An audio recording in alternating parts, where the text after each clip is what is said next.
श्री आस्करण जी महाराज नाम के महाभागवत हुए हैं, जो अपने लोग नाम कीर्तन करते हैं श्रृंगार आरती के बाद।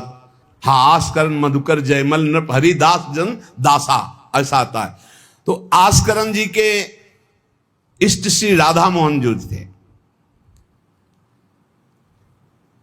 इन्होंने विचार किया कि राजकाज में हर क्षण कोई न कोई जब सेवा में बैठते तो राजा, तो आप ये सलाह, ये सेवा, ये सब बंद कर देना चाहिए। जिस समय हम श्री जी की सेवा में है उस समय अन्य कोई वार्ता नहीं, अन्य कोई नहीं, बस उन्हीं के रूप गुण का चर्चा करते हुए। अगर हम सेवा में हैं तो उनका चर्चा का तात्पर्य है पद गुनगुनाते, जिस समय की जो हम सेवा कर रहे हैं उस समय के पद गुनगुनाते हुए या उनकी रूप माधुरी में चित्त लगाए हुए सेवा में। इससे बड़ी कोई बात नहीं। यदि सेवा मिल गई श्री जी की तो आप ये समझ लीजिए कि आप श्री जी के पास जाने का पास मिल गया आपको। बड़े बड़े महापुरुषों ने कहा भजन करना, साधना करना, ये सब हो सकता है, लेकिन प्रभु की सेवा में अनुराग, गुरु की सेवा में अनुराग, संत सेवा में अनुराग, समाज सेवा में भगवत भाव से अनुराग, ये बहुत कठिन बात है। ऊर्ध्व बाहु विरोमेश न कश्चित शृणोति में, धर्मादर्थश्च कामश्च किम धर्मम न सेव्यते।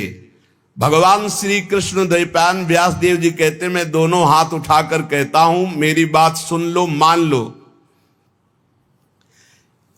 सेवा से सब प्रकार की संपत्ति प्राप्त हो जाती है, जो चाहिए आपको, लौकिक पारलौकिक। हाथ उठा के कहता हूं, मेरी बात मान लो। भगवान व्यास देव जी कहते हैं जो सेवा धर्म है, भगवत सेवा, समाज सेवा भगवत भाव से की हुई सेवा, शब्द निष्काम होता है, जहां कोई कामना नहीं की जाती, और प्रीत्यर्थ, जिसकी सेवा करें उसको सुख पहुंचाने का भाव, तभी सेवा शब्द सार्थक होता है। कोई भी ऐसी कामना नहीं जो सेवा से पूर्ण ना हो जाए। जो सेवा धर्म का आचरण करता है उसके संपूर्ण जीवन में आनंद ही आनंद, सुख ही सुख रहता है। और लोग कहते हैं धर्मात्मा को दुख मिलता है।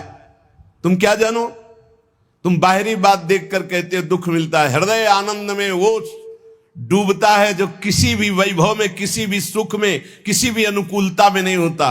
अभी आपने सेवा धर्म को स्वीकार नहीं किया। सच्ची कहते हैं, सेवा में जब ये शरीर जाता था तब भी किडनी फेल थी, 20 वर्ष से फेल है। कभी गुरु कृपा से एक दिन का भी चूक नहीं हुई, और कभी जानने नहीं दिया कि इस शरीर में कष्ट है। 7 बजे से लेके कभी कभी 11 बजे तक सेवा का सौभाग्य मिलता, बिल्कुल कभी नहीं जानने दिया। बड़ी से बड़ी सेवा की जो आज्ञा हुई तो वही गुरु बल सब कार्य कराता था। कहीं सेवा में कभी ऐसा में नहीं, जब सेवा के बाद आए तो भले लेट गए, फिर सामर्थ्य नहीं रही भिक्षा भी मांगने की, पर जब सेवा में गए तो एक अपार सामर्थ्य गुरु कृपा से आ जाती थी। सेवा में एक अद्भुत सामर्थ्य है। समस्त कामनाओं के बीज, वासनाओं का नाश करने की सामर्थ्य भगवत सेवा में है। श्री आस्करण जी ने अपनी सेवा को सुरक्षित रखने के लिए, ये नरवरगढ़ के राजा है। राजा को बहुत से कार्य होते हैं, पता नहीं किस समय कौन सी राजकीय व्यवस्था के लिए आवश्यकता पड़ जाए, तो ठाकुर सेवा में एकाग्रता की बहुत आवश्यकता होती है। पत्रावली तो सिर्फ पत्रावली पे ध्यान है, इधर उधर नहीं तो पत्रावली बिगड़ जाएगी, वो पत्रावली मानी नहीं जाएगी आपकी। भोग लगा रहे हैं तो सिर्फ एक एक कवल पे ध्यान है आपका। बैठे हैं, प्यारी जू प्यारे जू कैसे पा रहे हैं, हित सजनी जू कैसे पवा रहे हैं, प्यारे जू कौन सी पदार्थ की तरफ देख रहे हैं, लाडली जू कौन से पदार्थ की तरफ देख, पूरी भावना में उससे डूब। श्रृंगार तो श्रृंगार कर रहे हैं, स्नान तो स्नान, मतलब सेवा में पूरी तन्मयता आवश्यकता है। अगर तन्मयता नहीं तो फिर बिगड़ जाएगा। तो नरवरपुर ताको राजा नरवर जानो, मोहन जू धरिए सेवा नी के करी है। घड़ी 10 मंदिर में रहे चौकी द्वार, पावत न जान को ऐसी मति हरी है, पर्यो को काम आए अब ही लिवाए ल्याओ, कहे पृथ्वीपति लोग कान में न धरी है, आई फौज भारी सुध दीजिए हमारी, सुनी बहु बात टारी परी बात कर भरी है।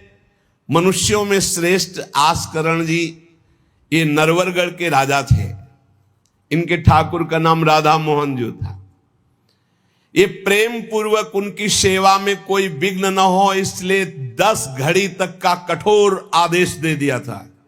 24 मिनट की एक घड़ी होती है, तो 10 घड़ी कितने हुए? 4 घंटे। 4 घंटे तक कोई भी अगर सूचना देने आया तो दंड प्राप्त करेगा, वो दंड उसको मिलेगा। 4 घंटे तक सूचना भी नहीं देनी है। जिस समय वो राधा मोहन जी की सेवा में गए तो द्वारपाल खड़े हो जाते थे, कोई भी अंदर प्रवेश नहीं करेगा। किसी भी तरह की कोई विपत्ति आ जाए, आग लग जाए, फिर भी सूचना नहीं देनी है। 4 घंटे सेवा में ये शिक्षा लेनी चाहिए। अपनी जब ठाकुर सेवा करें, हम कहते तभी करो, सब निपटा लो पहले फिर ठाकुर सेवा करो। ऐसा नहीं है कि जल्दी जल्दी तुम्हारा चित्त कहीं लगा हुआ है। अगर घर गृहस्थी में हो तो हम कई बार एकांतिक में बोल चुके हैं, पहले अपने पति पुत्र की तैयारी कर दो। उनको ऑफिस जाना है, उनको विद्यालय जाना है, सबकी तैयारी कर दो, जय जयकार करके उनको पवाओ। फिर इसके बाद अपने ठाकुर को स्नान कराओ, ठाकुर को भोग लगाओ, निश्चिंत हो करके। चित्त वृत्ति बार बार दौड़ रही है, ठीक बात नहीं। अगर हमें कभी कोई और कार्य हुआ तो हम पहले वो कार्य करते थे, फिर राधा वल्लभ जी के दर्शन जाते थे, क्योंकि हम राधा वल्लभ जी के दर्शन में खड़े वही चिंतन करेंगे, वो उनके पास जाना है तो पहले उनके पास हुआ है, फिर अगर कोई कार्य है तो हम वो निपटा के तब जाएंगे। ऐसी सेवा में अन्य कोई वार्ता नहीं, अन्य कोई चिंतन नहीं, अन्य कोई हमारी क्रिया नहीं, केवल सेवा में तत्पर। इसलिए उन्होंने कठोर नियम लगा रखा था, 4 घंटे तक कोई सूचना भी नहीं देगा। और आप मंदिर में राधा मोहन जी को 4 घंटे स्नान कराना, श्रृंगार कराना, आरती करना, फिर आरती करके भोग आदि सब करके फिर दंडवत करना। दंडवत के बाद जब प्रसाद चरणामृत लेकर उठते तब कोई बात हो तो बता सकते हैं। वो भी बात जब श्री जी की चिक डालकर बाहर निकले, उस समय द्वार पर चौकीदार बहुत सावधानी से कोई भीतर न जाने पावे। देखो, महापुरुषों से हमको शिक्षा मिलती कि हम कैसे ठाकुर सेवा करें। ठाकुर जुगल किशोर हमारे, इनकी सेवा हम कैसे करते हैं। आप 4 घंटे एकाग्रचित होकर केवल सेवा में ही डूबे, बड़ा सुख मिलता है। जब अपने श्री जी सौभाग्य दिए थे सेवा करने का, तो जैसा श्रृंगार करने के बाद जब दर्पण दिखाते थे तो रोना आता था। अपने प्रभु को श्रृंगारित देखकर जो हृदय में सुख मिलता है, रोम रोम आनंदित हो जाते थे। कभी कभी 2-2 बजे दोपहर तक बैठे फिर भिक्षा मांगने जाते थे। श्रृंगार करने के बाद पथ सुनाओ उनको, फिर उनकी रूप माधुरी देखो। भक्तों के नेत्र अलग होते हैं तो प्रभु उनका रसास्वादन भी अलग ही करवाते हैं। एक बार क्या हुआ, आवश्यक कार्य से नरवरगढ़ में दिल्ली के बादशाह का आगमन हो गया। बादशाह जो सैकड़ों राजाओं के ऊपर होता था, और ये नरवरगढ़ के राजा थे। उसने आज्ञा करी, जाओ आस्करण जी को हमारे सामने जल्दी लिवा करके लाओ। और आस्करण जी का नियम था, राधा मोहन जी के मंदिर में गए तो सख्त आदेश, कोई सूचना नहीं पहुंचाएगा।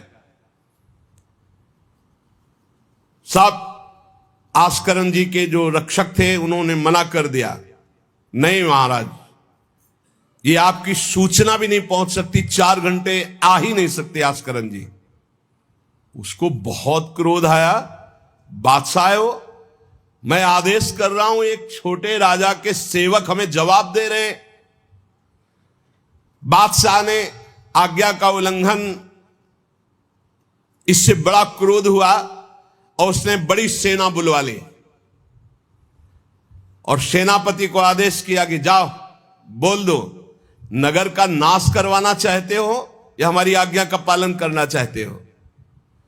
तुरंत आस्करण को भेजो, अन्यथा पूरी सेना बलात् नगर को नष्ट कर देगी और जबरदस्ती आस्करण को बंदी बना लिया जाएगा। बादशाह का आदेश। देखो परीक्षा होती। जब यह आदेश हुआ, सेनापति आया, निज दूतों से, जो अंगरक्षक द्वारपाल, उनसे कहा, सबने कोई उत्तर नहीं दिया। 4 घंटे तक हम अपने राजा को सूचना भी नहीं दे सकते, जो तुम्हें करना हो करो। यह बड़ी बात है। बादशाह का हुक्म, बादशाह के सेनापति का हुक्म, सेवा में विघ्न ना पड़ जाए इसलिए कठोर नियम लिया था। पर सबके हृदय में घबराहट थी कि अब क्या होगा जब बादशाह नाराज हो गया, सेना आ गई, सेनापति आ गए, अब क्या होगा? सेनापति ने बादशाह से कहा कि अब क्या हुक्म है? वहां से मना हो गया है। आपकी आज्ञा का उल्लंघन, हमारी आज्ञा का उल्लंघन, हमारा भय दिखाना सब व्यर्थ चला गया। कही कह पठाई, कहो कीजिए लड़ाई, सुनी रुचि उपजाई, चली पृथ्वी पति आयो है।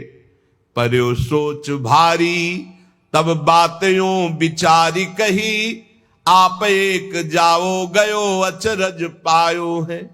सेवा करी सिद्धि साष्टांग होई के भूमि परे, देखी बड़ी बेर पाओ खड्ग लगायो है। कटी गई एड़ी ये पै टेढ़ी हूं न भौ करी, करी नित नेम रीति धीरज दिखायो है। बादशाह ये बड़ा आश्चर्य हुआ कि ये आस्करण जी के पास सूचना ही नहीं पहुंचाई जा रही और हमारे भय का इसके ऊपर कोई असर नहीं। पर आस्करण जी बहुत साधु प्रकृति के हैं, बड़े प्रियजन हैं, आक्रमण करना तो उचित नहीं, मैं स्वयं जाकर के देखूं क्या बात है। राजा थोड़ा भाव से युक्त हुआ, नहीं तो रजोगुण में फिर ऐसा भाव कहां होता है। पर आस्करण जी की भक्ति का प्रभाव कि उसके ये देखो चल के आखिरकार है क्या। बादशाह स्वयं आया। राजकर्मचारी अब विचार में पड़ गए कि बादशाह को कैसे रोका जा सकता है। सब जितने उनके अंगरक्षक सबको रोक दिया। ये बड़ी बात है। यह है भगवान की आराधना का बल। नहीं, बादशाह को कौन रोक सकता है? एक छोटे राजा ये हैं, उनके सैनिकों ने, द्वारपालों ने रोक दिया और बादशाह से कहा राज आज्ञा का उल्लंघन हम नहीं कर सकते, ना हम सूचना दे सकते हैं और ना किसी और को अंदर जाने दे सकते हैं। किसी और को अंदर नहीं जाने दे तो हम जा सकते हैं? बोले हां, आप बादशाह हैं, आप जा सकते हैं, लेकिन आपके साथ कोई नहीं। बादशाह राजी हो गया। देखे आखिरकार अंदर क्या है। वहां जाके देखा तो आस्करण जी की सेवा हो चुकी थी संपूर्ण। अब वो दंडवत कर रहे थे। कई बार हमने प्रार्थना की है उपासकों से कि 11 दंडवत, 21 दंडवत, 51 दंडवत, 108 दंडवत, जितनी सामर्थ्य हो नियम ले लो, रोज करो। 4 परिक्रमा करो श्री जी की और 11, 21, 51, 108 दंडवत करो। जो स्त्री शरीर के साधक हैं वो पंचांग दंडवत करें। पंचांग किया, खड़े हो गए, हाथ जोड़ा, मंत्र जपा, फिर पंचांग किया, फिर खड़े हो गए। ऐसे ही जो पुरुष शरीर साधक है वो साष्टांग करें। साष्टांग किया, मंत्र जपते हुए, फिर खड़े हो गए, हाथ जोड़ा, फिर मंत्र जप कर प्रणाम किया, फिर साष्टांग, फिर ऐसे। हमें लगता है कि होती होगी दंडवत, करते होंगे, क्योंकि ये नियम तो बहुत पहले से दिया और ये करना ही चाहिए। सच्ची कहते हैं, बड़ा सुख मिलता है जब अपने इष्ट के चरणों में साष्टांग लौट कर और उनकी तरफ देखते हुए। बहुत कृपा होती, बहुत कृपा होती। यावत स्वस्थमिदम कलेवरम यावत च दूरे जरा, जब तक ये शरीर स्वस्थ है बुढ़ापा दूर है। आनंद लूट लो भाई, ये कमाने का समय गंवाने का नहीं है। आस्करन जी अपने ठाकुर की संपूर्ण सेवा करके दंडवत अपनी पूरी कर रहे थे। अब जैसे 108 दंडवत तो समय लगेगा। हमने देखा है पूज्य सदगुरुदेव भगवान को अस्वस्थ शरीर में, अस्वस्थ अवस्था होने पर भी, बुखार है पर दंडवती अपनी पूरी करते हुए, नियमावली पूरी करते हुए देखा। क्योंकि जैसे ब्रज की 84 कोस की परिक्रमा में तो श्री जी साथ थी, बहुत थकान, बहुत शरीर कष्ट में, पर आप अपनी दंडवती जरूर पूरी करते। गुरुदेव भगवान को देखा। महापुरुष नियमनिष्ठ होते हैं, जो नियम ले लिया उससे तोड़ते नहीं। जय बजे आरती होती, आप देख लो, 5 मिनट के अंतर की बात नहीं कह सकते, नहीं, आपको ठीक समय से आरती मिलेगी। जय बजे वो टहलने के लिए वही उनका समय होगा। महापुरुषों की पहचान होती है, उनकी एक रस दिनचर्या चलती, उनकी दिनचर्या में फर्क नहीं पड़ेगा, शरीर में भले फर्क पड़ा हो, चाहे बुखार हो, चाहे जुकाम हो, चाहे जो भी पीड़ा हो, दिनचर्या में फर्क नहीं पड़ सकता। ये महापुरुषों की पहचान होती है। आस्करन जी साष्टांग लेट करके दंडवत कर रहे थे। अब को बादशाह जाएगा तो बादशाह कोई साधारण तो है नहीं, उसकी बाजूबंद, उसके सब झनन भनन आवाज तो होती है, पता भी चलता है कि कोई आ गया। मुड़ करके भी नहीं देखा बादशाह की तरफ, बस बार बार साष्टांग दंडवत, खड़ा खड़ा देखता रहा। 108 दंडवत, 2-4 हो तो बड़ी देर हो गई, ना बादशाह से बात, ना सलाम, ना कोई, बस वो अपनी साष्टांग दंड। ये होना चाहिए। आप श्रृंगार कर रहे हैं तो श्रृंगार में ही दृष्टि होनी चाहिए, दंडवत कर रहे हैं तो किसी की तरफ नहीं, सिर्फ दंडवत के सामने प्रिया प्रीतम है, हम बार बार दंडवत कर रहे हैं। ये उपासकों की एक एकाग्रता होती है। भला सोचो, बादशाह पास खड़ा है तो ऐसे लेटे लेटे भी तो देख सकते थे, बिल्कुल नहीं देखा। राजा को, बादशाह को बड़ा आवेश आया कि इतनी देर से मैं खड़ा हूं, पहले तो वहीं सब नाना करते रहे, इतनी देर से खड़ा हूं, ना कोई प्रणाम, ना नमस्कार, ना हमारी तरफ देख रहा है, क्या है। तलवार निकाली और साष्टांग दंडवत कर रहे थे तो मारा, एक पैर की एड़ी कट गई, एड़ी कट गई, खून बह रहा है। साष्टांग दंडवत, फिर खड़े, फिर साष्टांग दंडवत, फिर खड़े, फिर साष्टांग दंडवत, बिल्कुल नहीं देख रहे कि एड़ी कट गई। सोचो जरा, ये भक्त की निष्ठा है उपासना की। या तो अगर एक चींटी काटेगी तो थोड़ी देर लौट करके पहले देखेंगे क्या हो रहा है, फिर दंडवत। एड़ी कट गई, लेकिन किसने काटा, ना ये बात देखी। एड़ी कटना कोई साधारण बात समझते हो? तलवार से पूरी एड़ी काट दी, कोई दुख नहीं, रक्तस्राव हो रहा है। अपने नियमानुसार कटी गई एड़ी, ए पे टेढ़ी हूं न भौं करी, ना तो आह निकला न गुस्साई कि किसने ऐसा कर दिया। करी नित नेम रीति धीरज दिखा, धैर्य पूर्वक 108 दंडवत पूरी की। पूरा जब संपन्न कर लिया, इसके बाद पीछे हटे, चिक गिराई, क्योंकि समझ चुके थे कि ये तलवार चलाने की हमारे ऊपर हिम्मत केवल बादशाह की हो सकती, दूसरे की नहीं। कोई साधारण राजा नहीं, महाभागवत और महाबली है। इसलिए हमारे ठाकुर का सुखपूर्वक अपशयन हो। चिक डाली, उठ चिक डारी तब पाछे सो निहारी, कियो मुजरा बिचारी बादशाह तिरिझे हैं। हित की सच्चाई यह है नेकु ना कचाई होत, चर्चा चलाई भाव सुनि सुनि भीजे हैं। बीते दिन को नृप भक्त सो समायो, पृथ्वीपति दुख पायो सुनी भोग हरि छीजे हैं। करे विप्र सेवा तिने गांव लिख न्यारे दिए, वाके प्राण प्यारे लाड़ करो कहीं धीजे हैं। आस्करन जी ने जब चिक डालकर पीछे मुड़कर देखा तो बादशाह तो शिष्टाचार के अनुसार जोहार किया। राजा की भगवत सेवा, नियम निष्ठा, ये देखकर बादशाह बहुत प्रसन्न हुआ। और कहा, मैंने आज देखा ईश्वर के प्रेम की सच्चाई को। तुम्हारे में थोड़ा भी बनावटीपना नहीं, थोड़ी भी शिथिलता नहीं, तुम अपनी निष्ठा के धैर्यवान वीर हो। बादशाह ने आस्करण जी से भगवत प्रेम संबंधी कुछ चर्चाएं की और विचार अपने प्रकट किए कि आज मैं बहुत खुश और सौभाग्यशाली हूं कि तुम्हारे जैसा राजा मेरा जन है। बड़ा हृदय रस में डूब गया बादशाह का। यह है देखो सच्चाई भक्ति की। नहीं बादशाह के हुक्म को टाल देना, सेनापति की आज्ञा का उल्लंघन कर देना, बादशाह आया है साष्टांग दंडवत, कोई उसका आदर ना करना, ये सब भारी अपराधों में आता है। नहीं बादशाह आया और फिर दंडवत हो सके, नहीं पहले उससे बातचीत होगी, बाद में दंडवत होगी। नहीं अपनी निष्ठा के आगे नहीं, एड़ी काट दी गई फिर भी नहीं रुके। अब आस्करण जी सदैव अपने भगवत निष्ठा भगवत सेवा में मगन रहते।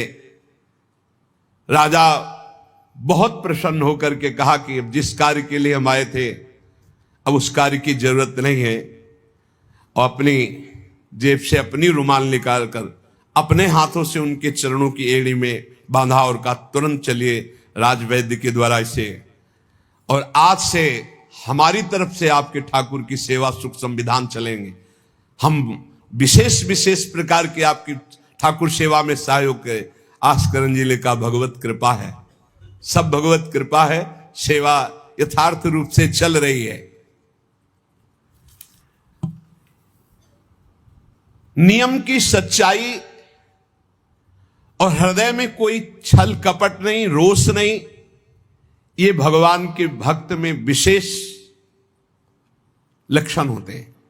भगवान के भक्त में छल कपट नहीं और अपराध करने वाले पर भी रोष नहीं। उमा संत कई यही बड़ाई, मंद करत जो करे भलाई। अगर सच्ची आराधना सच्चा प्रेम तो सबको बदलना पड़ेगा। बादशाह का भाव बदल गया, जो आवेश में था क्रोध में था। सच्चाई से अगर थोड़ी भी ठाकुर सेवा की जाए तो माया पर विजय प्राप्त की जा सकती है। साधो भाई भजन किया सोई जीता, जो सच्चाई से भजन किया, सच्चाई से सेवा की, वही इस माया पर विजय प्राप्त किया। एक बार राजा आस्करण जी के शरीर में बहुत जोर का बुखार आ गया। ऐसा बुखार कि न उठने की हिम्मत, न शरीर की शुद्धि, और नियम की निष्ठा थी ही। अब भारी कष्ट, एक तो शरीर उठने लायक नहीं, भारी बुखार, और दूसरा सेवा। अब वो इस बात के चिंतित थे कि सेवा कैसे होगी। तो ठाकुर जी ने स्वप्न में अपने किसी निजजन पंडा से कहा, इनको किसी औषधि की जरूरत नहीं, मेरा चरणामृत पिला दो, स्वस्थ हो जाएंगे, सेवा में आ जाएंगे। वो गए और उनका ठाकुर जी ने स्वप्न में आकर के कहा है कि आप ठाकुर जी का चरणामृत पी लीजिए, आप स्वस्थ हो जाएंगे। वैसे तो चरणामृत रोज ही लेते थे, सेवा में जाने के पहले ठाकुर जी का चरणामृत जो पूर्व का था पिया, तत्काल सब खत्म हो। सेवा में बहुत बड़ी सामर्थ्य है, निष्ठा में बहुत बड़ी सामर्थ्य है ठाकुर जी के चरणामृत में। विश्वास करो, जो रोज चरणामृत पीता है अकाल मृत्यु नहीं हो सकती। अकाल मृत्यु हरणम सर्वव्याधि विनाशनम, कोई भी रोग परास्त नहीं कर सकता। आप रोज चरणामृत पिए।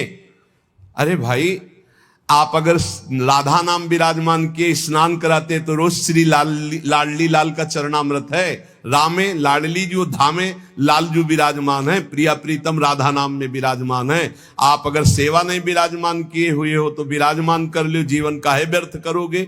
लेकिन जब तक सेवा ना विराजमान करो तो चले जाओ बिहारी जो, राधा वल्लभ जो, राधा रमन जो, राधा दो, कहीं भी मांगो चरणामृत मिल जाएगा। और रोज उसी में जल मिला करके रोज एक ढक्कन रोज चरणामृत। अकाल मृत्यु हरणम सर्वव्याधि विनाशनम श्री कृष्ण पादोदकम पीत्वा पुनर्जन्म न विद्यते। जो रोज चरणामृत पीता है उसका पुनर्जन्म नहीं होगा।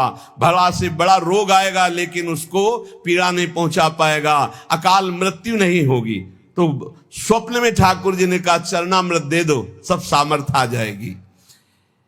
एक बार राजा ने द्वेषवश सेना लेकर